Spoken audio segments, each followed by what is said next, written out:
Welcome to the Author's Edge radio show with Guy L. Freer and Bob Price.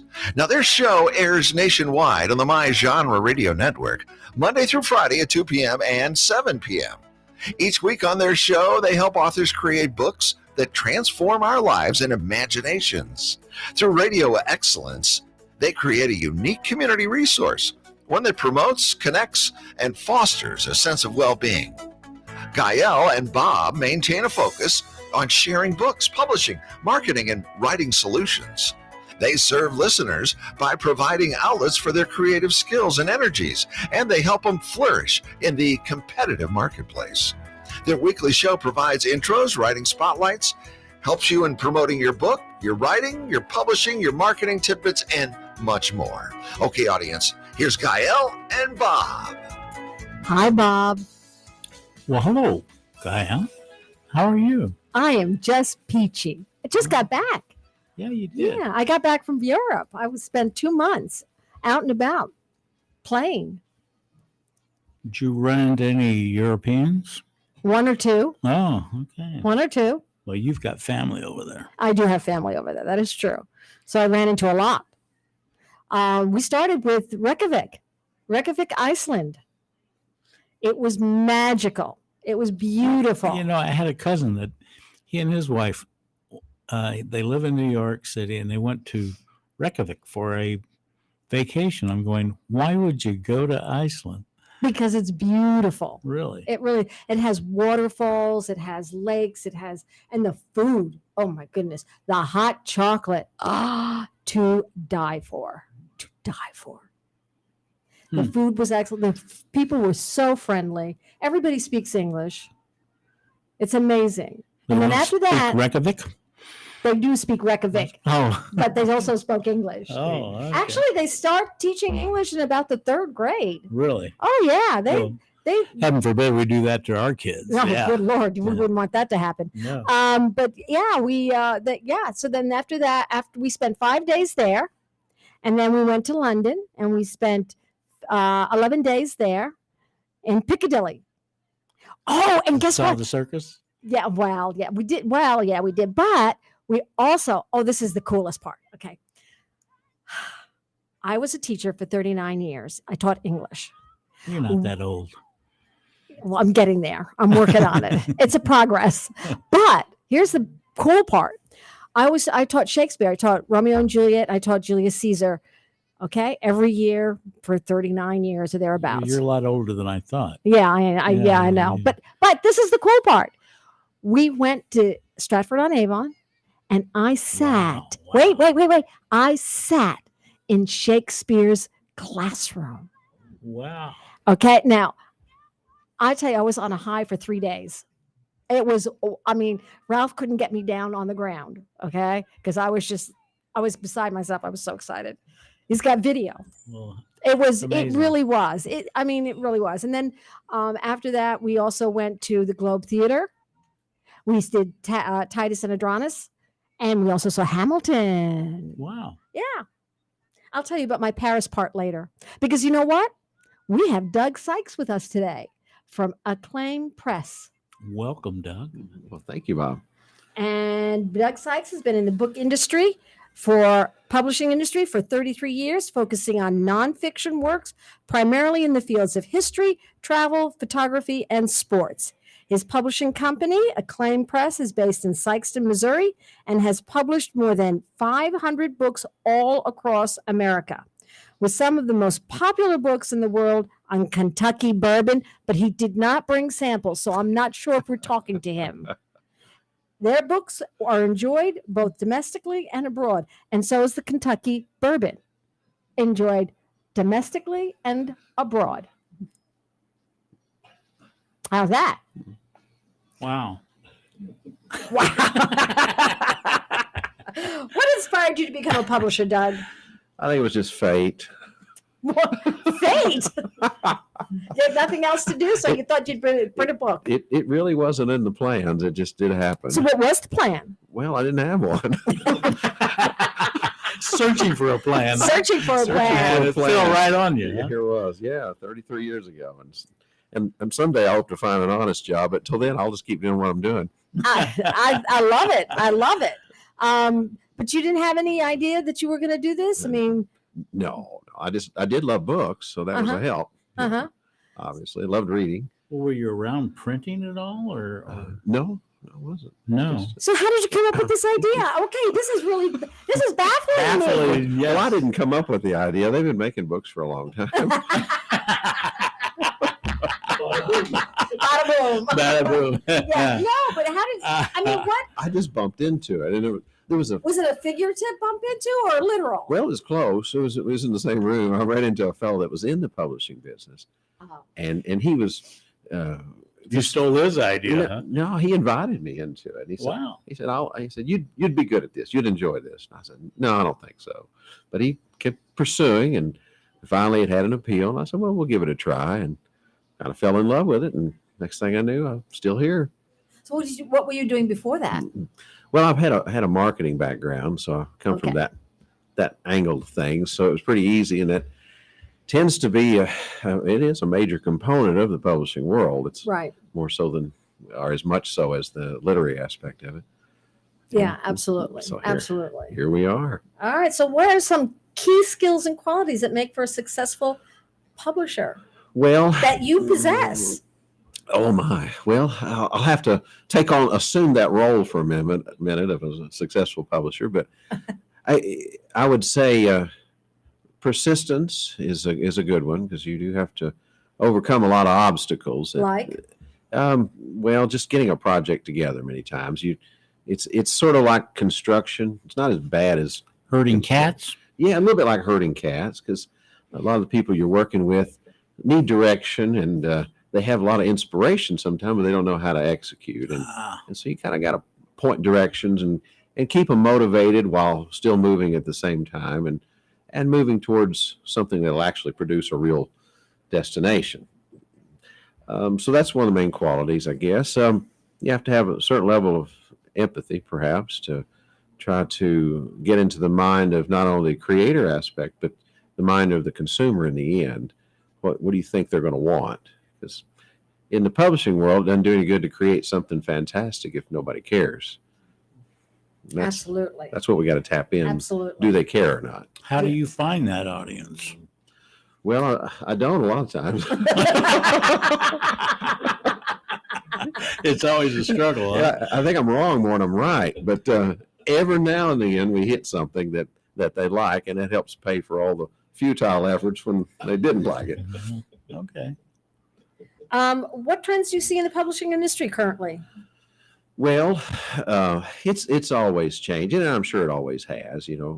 Personalities change, and cultures change, and appetites, and what it is they're looking for in a given time, and people see books. We're really in the entertainment business. You can live without a book. You got to have food and air and a place to live, but we prefer them. We think life is much better with a good book, and it is, but you don't have to have it. So we're creating something that's desirable and hopefully entertaining, and those, by nature, that changes what people are looking for, Right, it does. and what they're wanting to hear, and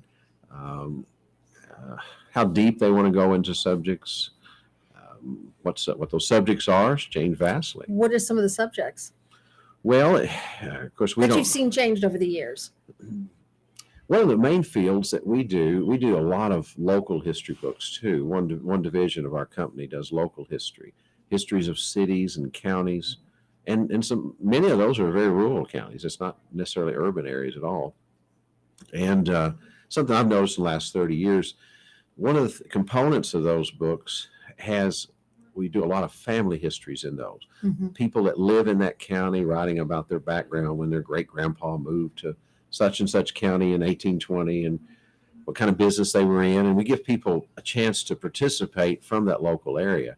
It's really a fun project. It highly mobilizes that area from a literary standpoint. We can go in some little rural county sometime and motorize, you might say, about 1,000 writers. Sometimes 800 to 1,000 writers will contribute articles for these books. And so that, I think in itself is a wonderful campaign to get that Wow. many people Wow. involved Yeah, in writing absolutely. in their local history. That's hurting cats. That is definitely hurting It cats. is. That's a good way to put it. And sometimes you get scratched a little in that process, but Bitten. we try not to rub their fur the wrong way. Occasionally they'll bring you a dead mouse as a souvenir, but If they like it. we're running that analogy in the ground. Aren't we? Where were we? Well, Yeah. How do you keep up with the technology and the changes in, I mean, I'm thinking of AI. Does anything affect you that way, or are there different technologies that are happening? Trends? well, I've been looking to get a hold of some of that artificial intelligence. I could use a dose myself. If I could download that or not. It's downloadable, yes. And if I can get it to do my work, I'll be very happy. But we haven't found a place in ours yet because we still prefer to compose our own material at this Right. point. We'll see. And I'm not saying that it won't.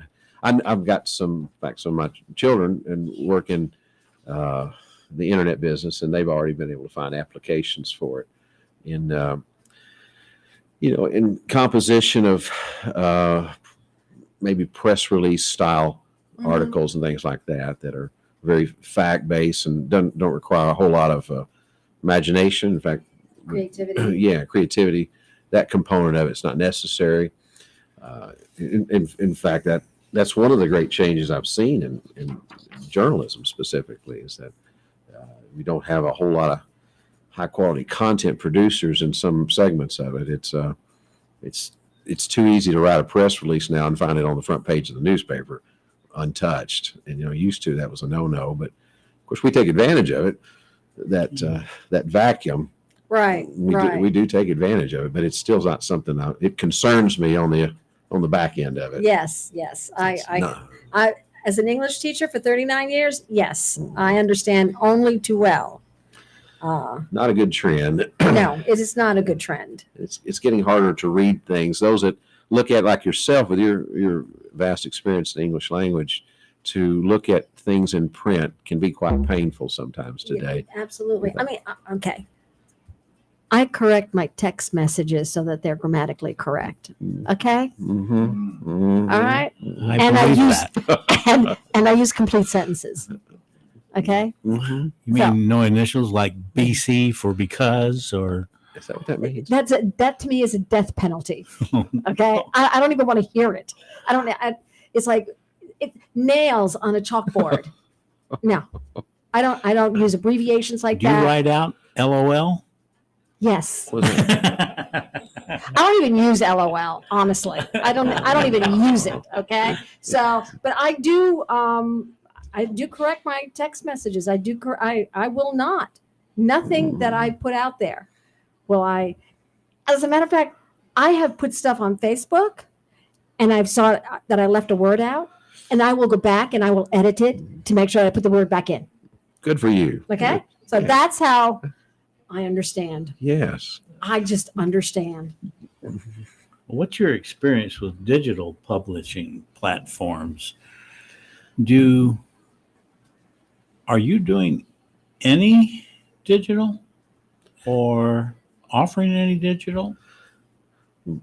Bob, that's a good question. When it first came out, I don't know, when it first became popular, let's say about 10, 12 years ago, maybe, Mhm. when the surge hit, and they immediately, of course, the forecasters said the prognosticators saw the end of print and said, well, we won't need paper and printing presses in the near future. And of course, I said, well, we'll just keep going until that happens. And it had an extraordinary growth rate at that time, the digital publishing. And I like the concept because anytime I can sell air to somebody, I think that's a great product to sell. And selling a file that's just a bunch of zeros and ones is pretty appealing to me because for a guy that has to maintain a warehouse with millions of dollars worth of books in it, that's pretty easy to have, isn't it? Absolutely. So naturally, I was kind of for it, but I couldn't visualizing it being all that was being touted it to be. And what has happened now, it seems like it's reached quite an equilibrium, you might say, that it's backed off on the explosive end of it, and it's a much smaller segment of the publishing industry than that used to be a few years ago. But it has met a good need. It's what I see is it's probably the most virtuous dimension of the whole thing, or a segment of the market, I should say, is maybe in the fictional world with what was once pulp paperbacks, things that you would read once and throw away. Right. It has kind of replaced that. So it probably saved a few trees in that prospect. But the kind of books that we do aren't usually in that category. The things Right. we get, people want a physical product. book. Right. Yeah. They want to keep it they're not ever going to get rid of it. Right. And Right. Yeah. Probably not. going to. And there's something so Transitory. about I love holding a book in my hand. I like the feel of it. I like the smell of it. I like looking at the words on it. I don't understand the idea of it being on a I don't even like reading stuff on the computer. I will print before I will print whatever I need. If it's something that, Important. that's important that I really need to read, I Yeah. print it. I don't just read it. I can't just read it on the computer. I need to have it in my hand, which is why you have a physical script in front of you. Okay? Because I just think that physicalness of the book is part of the experience. You're right. So I just could not imagine us not having. I remember I had a friend of mine as a teacher who said, we're going to end up replacing when this all started, we're going to replace them all. All textbooks are going to go away and we're just going to have computers and that's it. And to this day, I know that will never be true because people don't want that. I've had kids in my classroom who said to me, I don't want to read it on the computer. I want it in my hand. So I think ebooks are fine if you're going to go travel. Yeah. They're handy. They're handy, and Pulp Fiction, like you were saying, read it once, throw it away. and throw it away. But I don't think that it's going to replace books. Like a murder mystery. Right. The Butler did it, and he still did it. Right. Next time you read it, he still did it. Absolutely, he still did it. He He still still did it. How do you go about selecting books for publication? Well, it's a varied process. It depends on what field it's being written about, and once again, where we think we can sell it in the end, because that's how we always look at everything in the end is can I sell this thing? Yeah, it's great, it's beautiful, doing a good job, but does anybody care? Is a harsh reality. How of do you it. determine that? Well, you don't. You can use indicators. You've done things that were similar. For instance, if we've done a bourbon book and it did really, really well, and we've got another one that finds a unique dimension of that wasn't addressed by the other one, and we think we can have access to that market, can tap to the people who want to see it, then we'll try another one and any other subject that's related. Everything kind of spins off of things. And so you use that as some sort of an indicator. Then you find, you say how accessible, how identifiable and accessible are the markets that we're looking for? Because most of the books that we do in nonfiction tend to have a specialized audience somewhat. And at least we like that angle to it. And we know that the average person may not want one, but there are going to be some people out there that really want one badly. Right. Well, you're listening to The Author's Edge with Guy L. Freer and Bob Price, coming to you weekly on Mondays at 3 p.m. on KWRH 92.9 and KXOK 102.9 FM AM, and Monday to Friday 2 p.m. and 7 p.m. nationwide on the My Genre Radio Network. Do you have a marketing tidbit? You keep asking me that. You don't do your homework. I am telling you, I do all of this work and you don't do your homework. But you Really? you did good homework.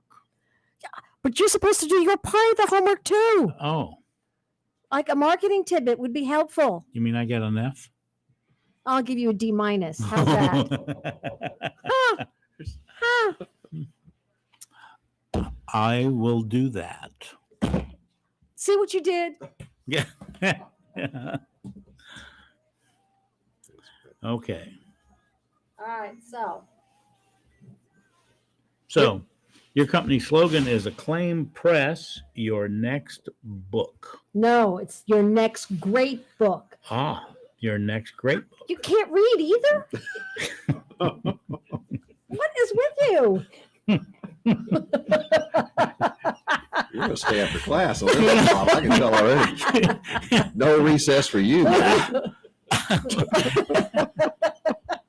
It's called eyesight. I didn't see that word, but I Obviously. certainly saw the word after it. Okay, so Well, as a publisher, what do you look for in your next great book? We look for greatness. Well, that's a short answer. And then let's have a long answer. we look for nextness. Oh, I'll get in trouble with the English teacher if I keep that stuff up. You get slapped with that ruler. I know. I've already seen what happens, Bob.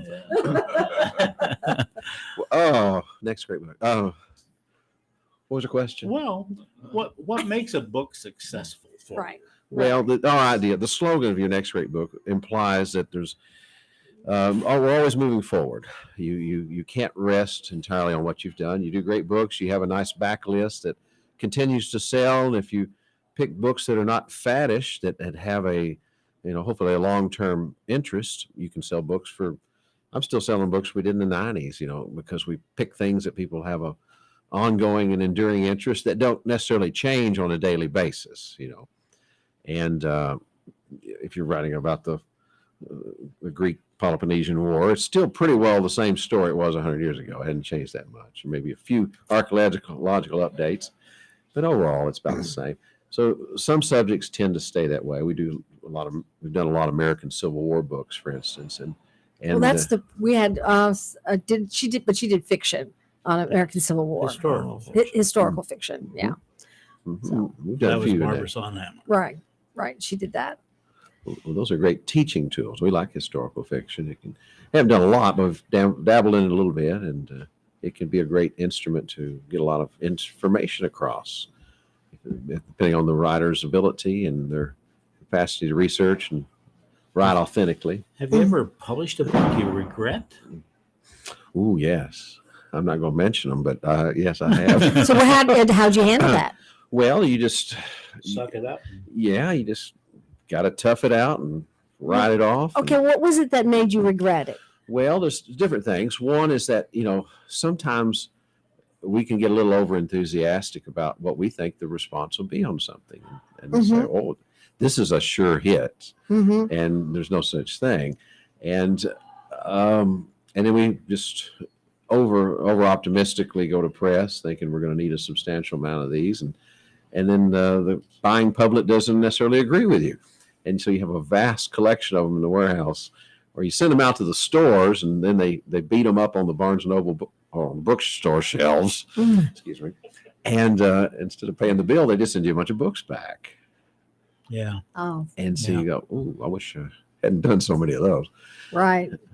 Has it ever been where you regretted not the fact that there wasn't an interest, but like the writing of it or the author's take on something, or is it ever been where it's more of the problem with the author as opposed to the text? Less of that. But years ago, there were a few books that got through the system that after they got out there, I would find flaws and errors in them, and just I wish we'd proofed that a little better. You Right. got in a hurry. You always regret it when you get in a hurry in this business. Yeah. Yeah. So Absolutely. you just try to teach people to slow down and be careful. And be careful. How do you promote and market your books? You were saying that earlier that marketing is as big a part as anything. How do you tackle that? It really is, Bob. And it'll vary. You depend on what that subject is and how widespread the general interest is. Is it very focused within a small group of people, or is it geographically based? Some of the subjects that we do are strongly geographically based. And we do a lot of books for Missouri. We do a lot of books on the state of Kentucky, where I'm originally from. And No wonder the bourbon. that's it. I mean, that's we It makes sense. But so now okay, with that in mind, and you still didn't bring samples, that's strike two. But I know I'm guilty of that. But transporting things across state line, the spirits, and there are regulations on that, so I have to be careful.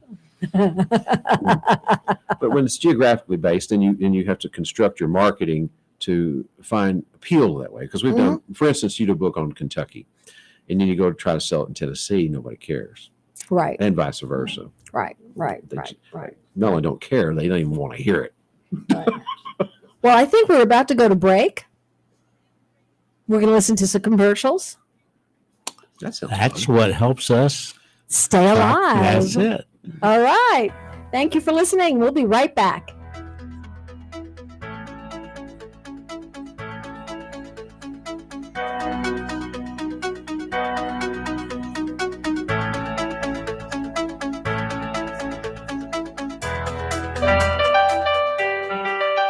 Hey, listeners, saying thanks to your customers is nice and polite, but expressing your gratitude in memorable and ongoing ways can boost your business. At Promo Experts LLC, we exceed our customers' expectations. For over 20 years, our product knowledge and experience has helped them with their marketing initiatives and trade show graphics. We are happy to put that experience to work for you. Quality products, great customer service, and prices are our number one priority. We work with you to find unique, creative, and new ideas that fit your image and expectations, helping you build strong relationships with your customers. When you select Promo Experts as your marketing partner, we help you to see more than the big picture. For more information about this exciting opportunity, contact Diane Carson, President, at 636-458-5241. That's 636-458-5241. Let Promo Experts help you to move your business brand beyond the bland. If you're looking for a new informative health and lifestyle show to gain knowledge and inspiration to help guide your journey to think, work, and live more powerfully, then you need to listen to Sage Advice with Melissa. Now, whether you're trying to improve your life from a mental, physical, or spiritual journey, Sage Advice with Melissa Coleman, CEO of Sage Skincare, delivers weekly advice from industry experts to provide you with insightful suggestions to allow you to thrive with a better quality of life. Melissa's mission: to guide you through the uncharted waters of health and wellness and to give you a voice to help improve your life. So be sure to tune in to Melissa. You'll be glad you did.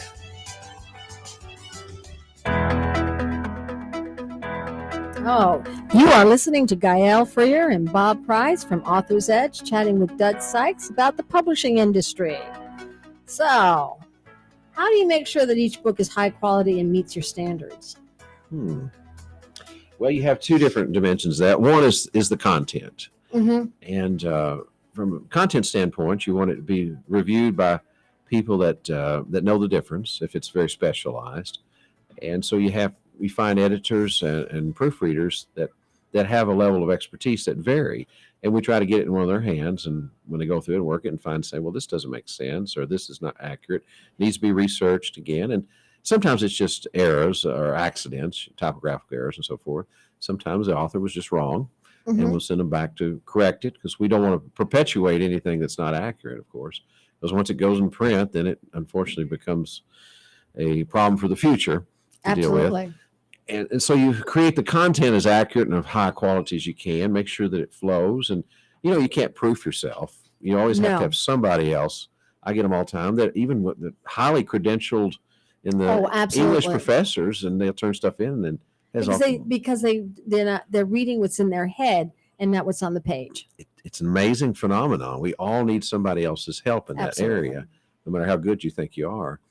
And so you go through that phase and get the content where it needs to be, and then you look at the manufacturing standpoint.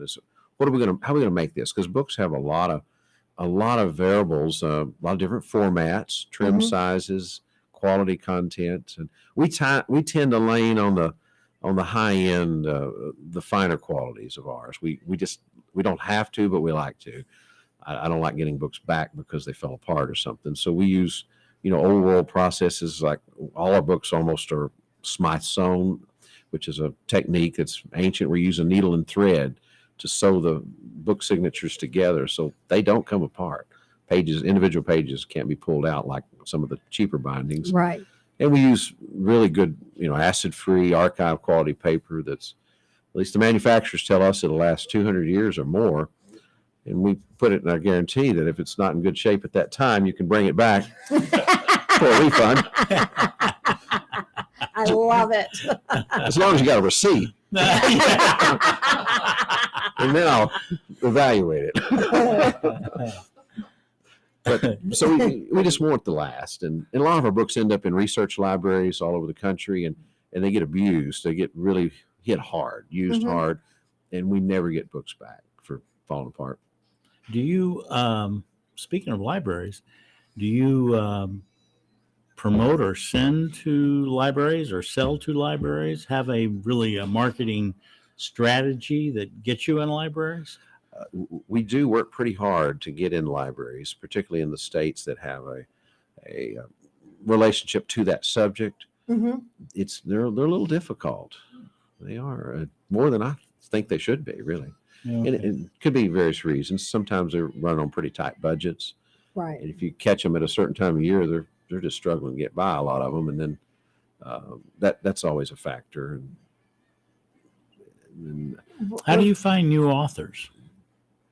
well, a good many are these days, thankfully, having been in the business a long time, a lot of them find us, and we spend a lot of time kind of evaluating what we think are ideas that are viable for us, and then sometimes we'll make a recommendation that they look at other places, because we're not good at everything. We're good at a lot of Right. stuff, and I want to be honest with them that we could manufacture a beautiful book for you, but we may not be the best at getting it in as many hands as possible in your particular field.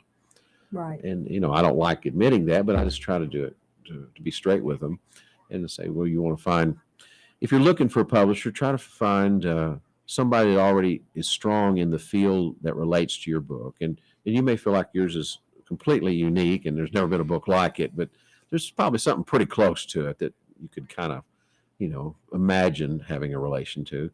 And then find those that are good in that field and have a high level of interest in it, because that means they've discovered how to find those markets and go after them, pursue them, because they're looking for content too.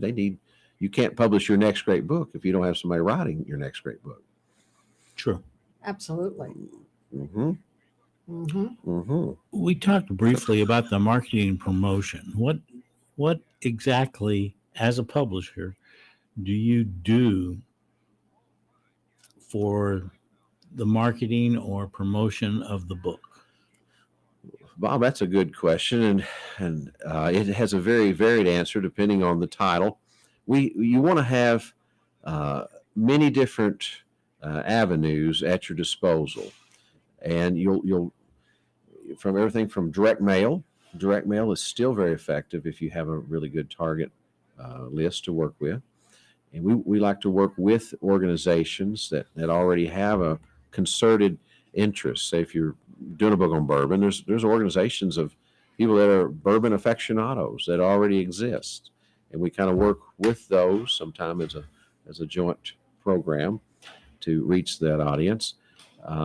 Generating publicity is the best. Buying a lot of ads doesn't seem to work a whole lot. Buying what? Buying a lot of ads in periodicals and stuff. Sometimes they will if you have a very highly concentrated audience, targeted audience, but in general, it's not necessarily the best. Book reviews are almost a thing of the past as far as newspapers go. Right. Used to, years ago, we'd send them out to major newspapers, and they had a couple of pages worth of book reviews, and you had a good chance of getting in on it. But their budgets are so tight and getting such a They fired everybody. yeah, they got them. Yeah. I've been to some of the rooms. So I had one of the editors in a local newspaper, which shall remain nameless, brought me in the room. I was pushing them. I said, "Why won't you review this book? It's local. It's one of the best sellers in the country." And they took me down the corridor of a long hall. We walked down there, and finally she opened the door slowly and said, "Look inside there." And in this room, about the size of this one, it was full of books that had been submitted for review. Oh, And they weren't stacked in there neatly. they were thrown in there and piles of them back in the corners. Holy mackerel. And she said, that's why we haven't reviewed yours yet. Oh my goodness. And It so, was sad. yeah, That is so sad. I was not happy to see it, but wasn't mad at anybody. But I just said, well, that's it's no, not to be unfortunate. mad, but to be sad. Yeah. Well, do you use anything like Kirkus or San Francisco Chronicle or somehow to get a review online? Or what about even Publisher Weekly? Well, a lot of the angles like that are still available, and many of those are pay to play kind of Yes. reviews. Yes. They are. And in fact, a lot of the awards are pay to play. It's, Right. and you can only participate in so much of that stuff. And a lot of it I'm not going to anyway. I just don't want to mess with it. Right. Even some of the chains had, some of these great bestseller lists and so forth. Mhm. You can buy your way into that if you want to. True. So for the most part, it's really incumbent upon the author to be their marketer or to become a marketing. Bob, that's a great point. Boy, it's starting to sound like a dark expose on the publishing industry here, but you really do. The authors today, the thing is, there's more books published right now than ever in the Right. history of mankind. There's more things coming out. And the problem is it's not hard to get as hard to get published as it used to. The problem is it's harder to get noticed than it's ever been. Yeah. So there's a plethora. That's A lot of noise. a lot of noise. And as a publisher, and you, Gael, would have a lot of experience in this area too, there's a lot of things published that really might not should have been.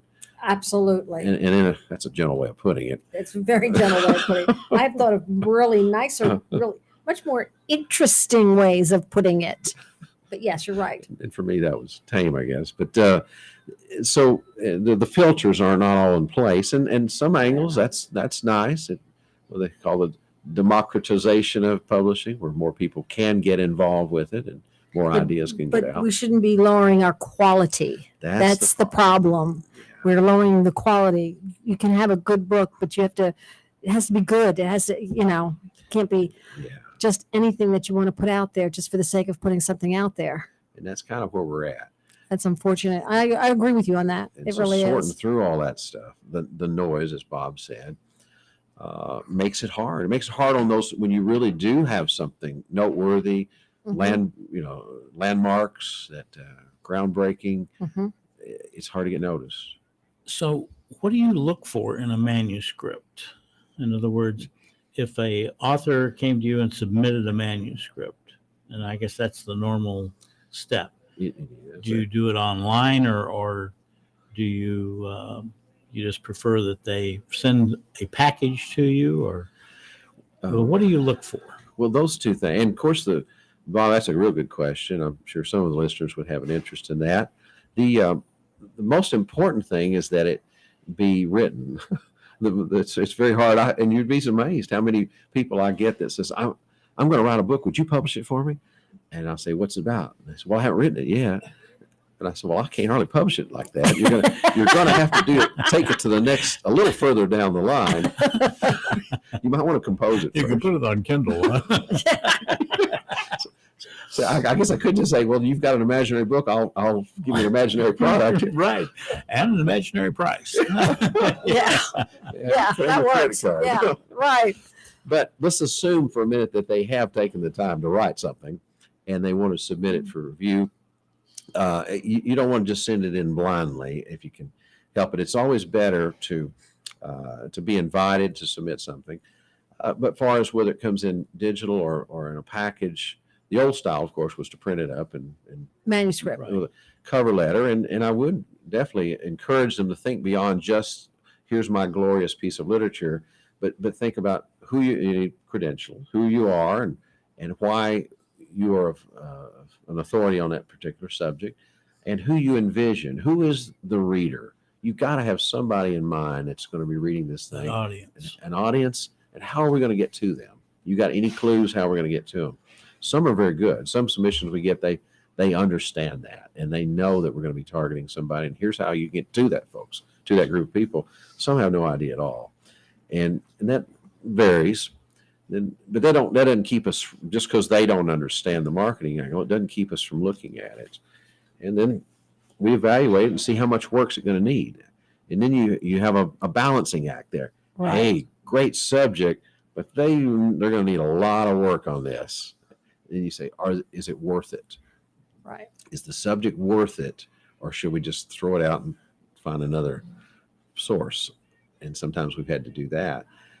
Or we've also hired people. The subject was so good, and this person needed to be connected with it. We've hired people to help them touch up the writing and rewrite it, and it becomes an author with so and so. Right. And that's not a bad thing. No, it's not. But the better it's edited, the more likely it is to be published. Well, a publisher looks at it and says, "Well, that's expense," because these Absolutely. proofreaders and co-writers don't work for free. No. So any editing that you provide, or is it really something outside, third party? We ask our authors to get it in the best shape that they're capable of. And that varies, of course. And as long as we see that they've done that, then we know that even when they get done with it, we're still going to look at it again because it's got our name on there too. And we trust them to a certain degree, but in the infamous words of Ronald Reagan, trust but verify. Yes. We're still going to do it. Yes. Yes. Absolutely. But hopefully it won't need as much work if they've done a good job. And Right. Do you have editors that you work with or recommend? we have them on staff, and then we also have Okay. some that we contract with that are across the country that specialize in different fields. Okay. Why do you only focus on nonfiction? Well, it's just where I started, and the two, believe it or not, they're so different. They're so different. I have to do a radio identifier. Somebody just pointed out that I haven't done my radio identifier. Oh.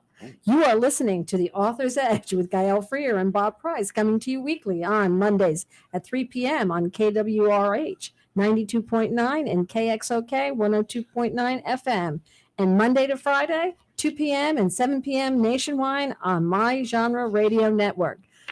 So I Wow. did my job. Gael, you did it well. Oh, well, thank you. I'm sure the FCC's smiling now. Oh, I'm sure they are.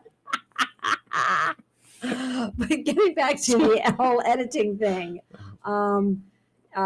we had said the better it's edited, the more likely it is to, Yeah. But we also asked about the nonfiction and fiction. Yeah, and the fiction, I love fiction, obviously, and it's such a pleasurable field, but we don't know how to sell it real well. It's just it's so different, and the fiction publishers look at us and say, "How in the world do you sell a book to somebody like that?" It's a completely different animal, and if George Lucas had sent in Star Wars or something, I'd probably passed on it. That's how dumb I am. So what do you do with this? It's Star Wars. And look at it now. Spaceships. Yeah, spaceships. Spaceship. Who cares about that? Yeah. So have you got a marketing tip? Or well, wait a No, minute. I don't do Well, marketing, my oh. dear. Yeah. I do the writing aspect. You do the marketing, and you again have not done your homework. We're going to have to make a sign to put on my chest. You don't do your homework. Actually, the thing I was going to talk about was show, don't tell. Show, don't tell. Okay, so when you're writing something, you could say my sister's room is messy, or you could say my sister basically uses the floor of her room as a giant laundry hamper. Show, don't tell. When you are writing, when you're writing description, show, don't tell. Don't tell me it was messy. Tell me what made it messy, how it made it messy, that kind of thing. That's my writing tip for the day. It's a good one. Yeah. Well, because nobody wants to know. You don't want to be told. You want to be shown. Right. And Missouri is the show me state. So keep that in mind. What things can an author do to help make their book a successful venture besides making sure it's edited well? I was thinking about our books are so beautiful. They are. I was just looking at that. They really are. They're Do pretty. you think I should hold it up to the mic so the listeners can see it? You can hold it up to the Or camera. the camera? Yes, we can hold it up to the camera. What about the listening audience? Yeah, well, Right. they're going to have to go to YouTube. You'll have to But or go to no, acclaimpress.com. You do. Your books are pretty books. Well, and thank you. and I do think that pretty books really do attract. They They really help. do. Yeah. And your books are very, very, very pretty. I'm looking at them from the back, and And they're pretty. they're pretty. And they're Yeah, balanced. Most Yeah. of them, So this is one of them. My kid brother's band, aka the Beatles. Okay, that's one, yeah. which is really It's this little musical group that got together over there. Yeah, just a little foursome, Then there is the bourbon tasting notebook, which I also like because you can actually, if you open it up, you'll see. First off, it's real pretty, and it has places to put your score, and to do appearance and taste, and actually go through the whole thing. Do you realize how much bourbon is in this book? Mm-hmm. And then we have Mississippi Innovators. Missouri. Oh no, Missouri. Why did I say Mississippi? It Except said you with- can't read. Missouri Innovators. Yeah, and we have all the inventors, explorers, athletes. This is also a really pretty book. I like the color.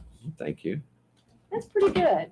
Then we have, what's the next one? We have the Dean of Clinton County. Hey, now that's fiction. Baseball novel. That's a fiction book. This is a fiction book. Yes. Yeah. Oh, so what made you do Historical this one? fiction? It's a or- it's a historical fiction set in the 1930s over 1934, And- Great Depression. built around the 22-year-old John Lufketter is struggling to support his wife and infant son as a coal miner in southern Illinois, town of Beckmeyer, 45 miles east of St. Louis. And it goes on from there.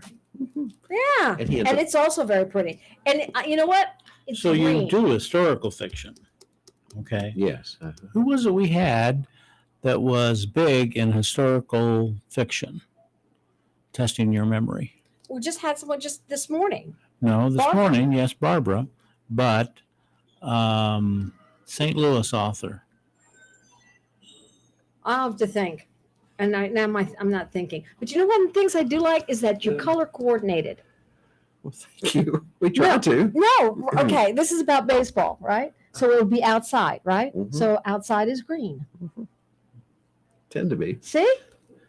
My yard hadn't been very much Wow. lately. You're way ahead of me. Yeah. Okay, what about this one? This one is the Fort Leonard, the history of Fort Leonard Wood, Missouri. Now, I think my husband was stationed in Fort Leonard Wood. No, he was not. Somebody I knew was stationed in Fort Leonard Wood. But anyway, see, now it's in black and white.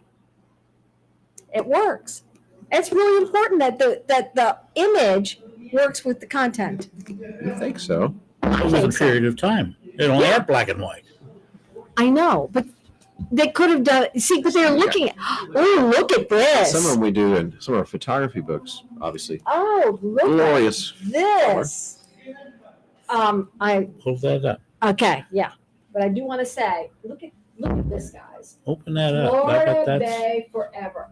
This is beautiful. And this book was dreamed up and put together by a gentleman here in St. Louis, Look at client of this. ours, Mr. Dan Burkhart. Okay, well, I lived in Florida. We lived in Key West. Not We far lived in Key away. West. Yeah. Look at these. Oh, look at these pictures, guys. Yeah. Look at that. Mr. Jimmy Buffett wrote the foreword for us on that. Oh my. really. Did he really? I think I've heard that fellow. Yeah, once or twice. He's fond of such environments. Yes. This is gorgeous. They got Key West dining. Look at this, guys. Is that cool or what? Mhm. And of course, look at this. Dan Burkhart. It's in the blues. Why? Because we were doing ocean and water. And he's in And the investments. forward is by Jimmy Rings a bell. Buffett. This is so cool. Beautiful. Absolutely gorgeous. So something like that, as you mentioned earlier about the digital format, it just wouldn't translate. No, No. Not even close. not even No. close. No. No, no, No. no. Do you do children's books? We do. Yeah, we've done a good number. Here's one we put together recently for an author over in Kentucky, Lexington, Kentucky area. And how do you market these? Well, children's books are deceptively simple. They're the easiest book in the world to do poorly, and one of the hardest books to do well, because you've got to satisfy. Whoa. You've got to satisfy a lot of different audiences with that in different age groups. Not only does the kid have to find it interesting, but that parent that has to sit there and read that thing 10, 12 times in a row, It's going to have to find it interesting. it's too. got either that or it'll get hid. It'll get just Yeah. dumped in the trash can later that Yeah, night. look But, at the illustrations are gorgeous. Look at that. And where do you get your illustrators from? well, this one here, that the author and illustrator are one and the same on that book. He was an extremely talented artist, and he had a good story to tell, and we saw the combination and jumped on that. And it also has a particular target audience too. Yes. Husband Ralph Writes children's books. writes children's books. Yes, he's written 4 so far. He's in the middle of his 5th book. That's lovely. That's Yeah. lovely. And Yeah. his books all have a moral, a character builder involved in Good. them, all of them. How to promote doing good things, being a good person, Good. behaving yourself, that kind of thing. Good so- for him. That's yeah, important. Yeah, he's done a really good job with that. And he's got 4 books. They're all on Amazon. Yeah, he's done that. He's done that real well. So So I would recommend for the children's book author to think in terms, either get to partner up with an illustrator from the beginning, if you can. If you can't draw, then you get somebody who can, right. that will grasp your concept, your theme, because you have to write it in such a way. It's like writing a play. You've got a 2-page play there, and each page opens up as a spread, Right. and you've got to visualize it in that context, or it won't make sense. It won't Absolutely. flow. Absolutely. Can you share any of your big success stories? I mean, we talked about some of the floppers, Well, but like some books that, just just hit it out of the ballpark. Well, this Florida Bay's been very successful. We've reprinted it numerous times, and the bourbon books have been really good. I didn't bring one. We did a book on the Kentucky Bourbon Trail. It's a large coffee table book, beautiful photography. That thing has been extraordinary in sales, and it just go through printing after printing. It's one of, talking about the regrets. I wish I had printed a whole lot of them in the beginning, but I didn't, and so we've had to reprint them several times. And you think, well, it's going to play out now, but no, it just keeps selling. So, you just do what you got to do. So let me ask you this. Do any of your books end up in some of the big box stores? Oh yeah. How do you get them in there? Well, there's a process that you go through. First of all, you have to be established with them. That's one of the great pitfalls of self-publishing, is that it limits you from that. You're never going to get in them. If you do it your own self, they won't deal with it, because they want to deal with somebody in the publishing business. Okay. Now, Ingram Sparks, is that part of what you do, or part Well, of what that's you? kind of a new angle, and it's a good angle. And, Uh-huh. and it's not what we really do. Is we use, because those are just printing on demand, Uh-huh. and it's okay, but you can't do this kind of quality Right. and binding and print by.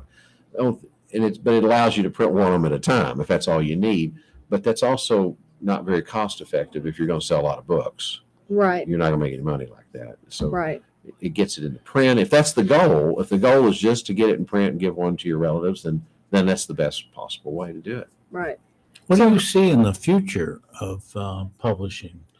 In other words, your field and Well, my main concern is that people continue to learn to read. Yes, I hear you on that. I guess we can do picture books. yeah, picture books are That's a pretty are picture. becoming bigger, huh? Well, the graphic novels, the comic book thing concept is very big among teenagers. It's extremely big among teenagers. And although I don't have a problem with it, the problem comes that they don't seem to be graduating from it. Yeah, I loved comic books too when I was a kid. Right. But at some point, I don't read them as much anymore. But Well, I I want a was little more depth. a big Mad magazine fan. Oh, one of the best. I read Veronica. Remember Veronica? Veronica? Was that like Yeah. Archie? Archie and Veronica. Yeah, really? I love that. Huh. I never read that one. You never read those Veronica and Archie comic Archie. books? Yeah, Archie. Right, but Did Veronica have her own spinoff? Or? I don't know, but I knew that she was part of the team. Yeah, she was. She was one of the girls. There was Betty, was one of them, Yeah. and Veronica and Archie. And Veronica. And I used to love reading those. Those were funny. Yeah. Well, Joe mine Dirt. was Alfred E. Newman. Oh, do they still make Mad? That was that was a great No, magazine. that was just a great magazine. That was a great magazine. It Yeah. really was. I think that pulls you, though. It pulls you from the comic book on into deeper literature, doesn't it? There you Yeah. go. Yep. Satire and critique. Yep. Yeah. All right. I have a few announcements I need to make. Guys, listen up. We have a book fair at the Cape Girardeau Public Library. Get in contact with Victoria at capelibrary.org. Her phone number is 573-334-5279. That's going to be September 2nd. So If get you in touch want with, to participate, you need to get the, you need to get there. you need to get there. And then there's also another book fair at Kiki's Coffee House, which is 326 South Main Street in Anna, Illinois.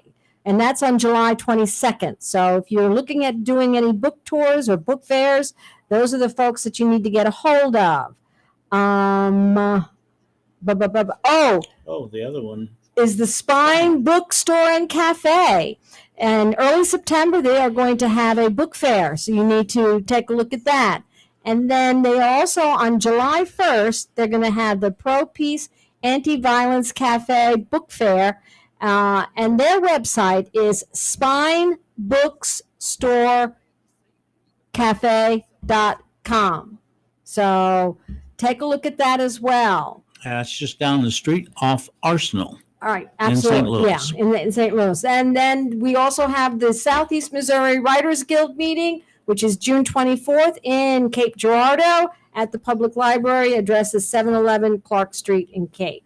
So be there or be square, as they say. All right. Thank you for tuning in to Author's Edge. Tune in again next week for more tips, resources, and your favorite conversations. Our next guest will be, I'm still working on it, okay, but I have some really good leads. and we'll be chatting about, I'm still books. working on it. Books and Books. publishing and illustrators. yes. Okay. All right. Till then, see you around the inkwell. Bye. And thank you, Doug. Thank you, Gael and Bob. Yeah, that was great.